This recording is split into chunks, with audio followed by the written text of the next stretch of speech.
Now, Nikki Haley is, you could say, out of the race mathematically right now because Trump is so far ahead of everybody. But if Trump falters at all, Nikki Haley might become quite relevant. And Nikki Haley is a wolf in sheep's clothing. I would suggest to you, you should very much look at her policies. She is all about tax cuts. She is a right-winger. When it comes to social things like women's reproductive rights, whenever, she is all over the road. She just flips kind of, and she's very Trumpian. She sort of addresses the room or whatever she has to win. So I suspect in the primaries, she's tougher. And should she make it past the primaries, she actually becomes more middle of the road. So on social issues, she seems like, she's the reasonable adult in the room. But the reality is, on legislative agenda items, she is right wing. And that means tax cuts for the wealthy.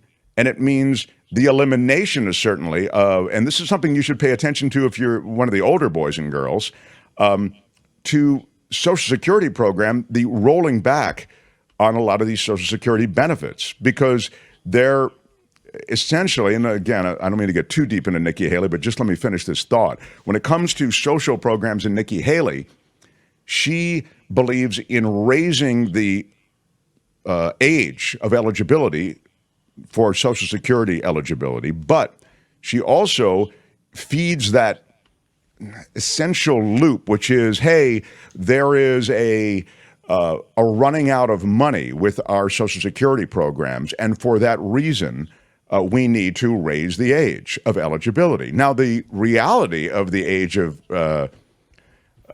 eligibility for Social Security isn't that it needs to be raised.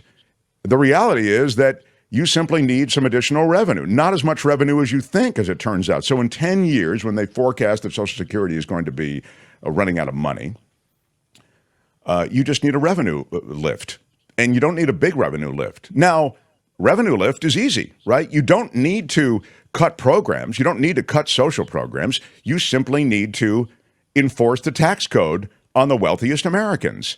That really could do it for Social Security. You're not going to get that from Nikki Haley, though. Nikki Haley wants to cut taxes. Like billionaires not paying anything, like Donald Trump paying zero taxes, those loopholes? Exactly. Yeah. Thank you. That's exactly it.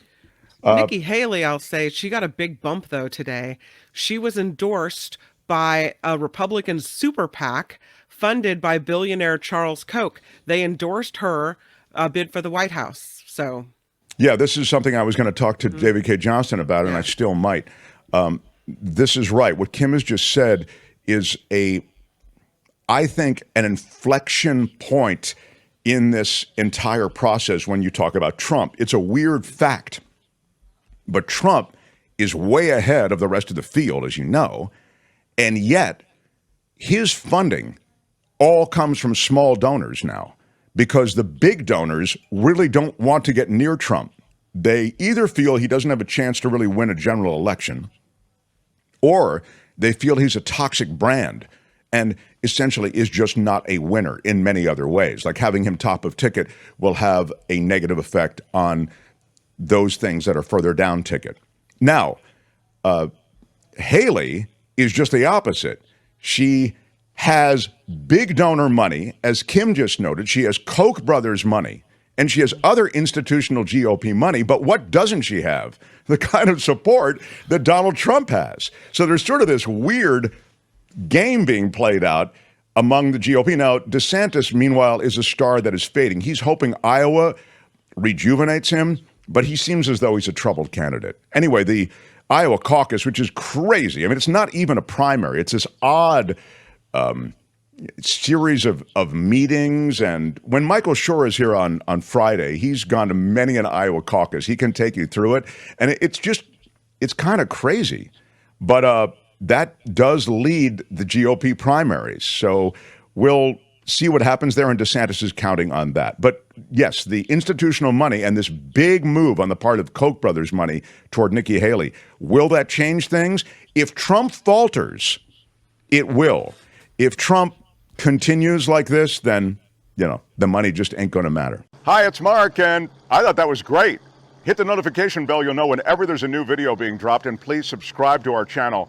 to help us save the universe.